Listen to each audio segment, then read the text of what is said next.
పెట్టుబడులు పెట్టేందుకు వచ్చే పారిశ్రామికవేత్తలకు త్వరగా అనుమతులు ఇచ్చేలా భారత్, జర్మనీలు 18 ఒప్పందాలపై సంతకాలు చేశాయి. సోలార్ విద్యుత్ ఉత్పత్తితో పాటు ప్రత్యామ్నాయ ఇంధన వనరుల అభివృద్ధి కోసం జర్మనీ ప్రభుత్వం భారత్లో 100 కోట్ల యూరోల పెట్టుబడి పెట్టనుంది. మోడీ పాలనలో భారత్లో పెట్టుబడులకు అనుకూల పరిస్థితులు తాము అనుకున్నంత స్థాయిలో లేవని ఆరోపించారు జర్మనీ పారిశ్రామికవేత్తలు.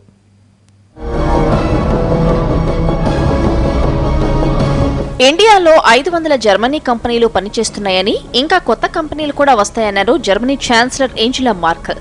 2 రోజుల భారత పర్యటనకు వచ్చిన మార్కెల్ కు రాష్ట్రపతి భవన్ ఘన స్వాగతం పలికింది.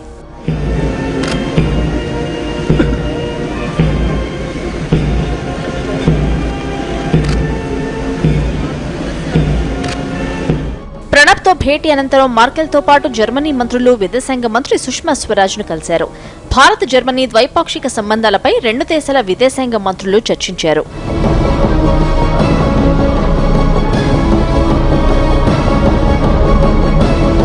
ప్రధానమంత్రి నరేంద్ర మోడీతో సమావేశమైన మార్కెల్ దేశంలో పెట్టుబడులతో పాటు ప్రత్యామ్నాయ ఇంధన వనరుల అభివృద్ధికి సహకారంపై భారత్తో ఒప్పందం కుదుర్చుకున్నారు.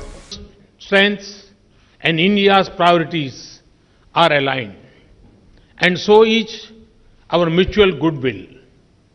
Our focus tends to be on economic ties, but I believe that in a world of seamless challenges and opportunities, India and Germany can also be strong partners in advancing a more human, peaceful, just and sustainable future for the world.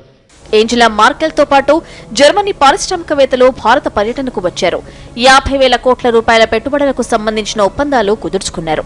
రక్షణ రంగం, పర్యావరణ పరిరక్షణతో పాటు అనేక అంశాల్లో భారత్కు సహకరించేందుకు Germany ఆమోదం తెలిపింది. ప్రధానితో భేటీ అనంతరం ఢిల్లీ నుంచి బెంగళూరు చేరుకున్న ఏంజెలా మార్కెల్ రేపు నాస్కామ్ ఏర్పాటు చేసే సదస్సులో మాట్లాడతారు.